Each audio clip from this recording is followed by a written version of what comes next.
Halo, jumpa lagi dengan saya Benny, peserta Latsar CPNS 2022 yang diselenggarakan oleh BKD Nias Utara dan bekerjasama dengan BPSDM Provinsi Sumatera Utara. Kali ini kita bertemu dalam acara podcast. Saya akan membahas core values berakhlak, salah satunya adalah kolaboratif. Pengampu materi Bapak Dr. Surya Jaya SH MPD. Saya dari angkatan 52, kelompok 2, nomor urut 4.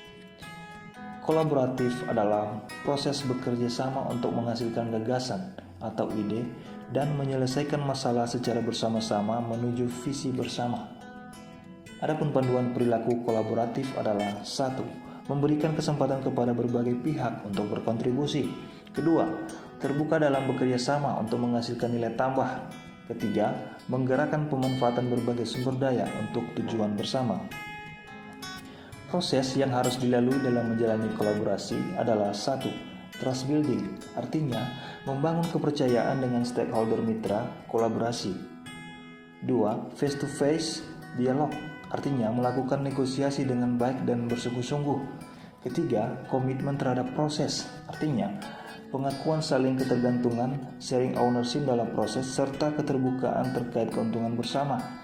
4. Pemahaman bersama, berkaitan dengan kejelasan misi, definisi bersama terkait permasalahan, serta mengidentifikasi nilai bersama. Dan 5. Menetapkan outcome antara. Faktor yang mempengaruhi keberhasilan dalam kolaborasi antara lembaga pemerintah. Yang pertama adalah kepercayaan. Kedua, pembagian kekuasaan. Ketiga, gaya kepemimpinan. 4. Strategi manajemen. Dan yang kelima, formalisasi pada pencapaian kolaborasi yang efisien efektif antara entitas publik. Faktor yang dapat menghambat kolaborasi antara organisasi pemerintah adalah 1. Ketidakjelasan batasan masalah karena perbedaan pemahaman dalam kesepakatan kolaborasi. Kedua, dasar hukum kolaborasi juga tidak jelas. Aspek normatif kolaborasi pemerintah. Pasal 34 ayat 4 Undang-Undang Nomor 30 Tahun 2014 tentang Administrasi Pemerintah diatur bahwa penyelenggaraan pemerintah yang melibatkan kewenangan lintas badan atau pejabat pemerintahan dilaksanakan melalui kerjasama antar badan atau pejabat pemerintahan yang terlibat, kecuali ditentukan lain dalam ketentuan peraturan perundang-undangan.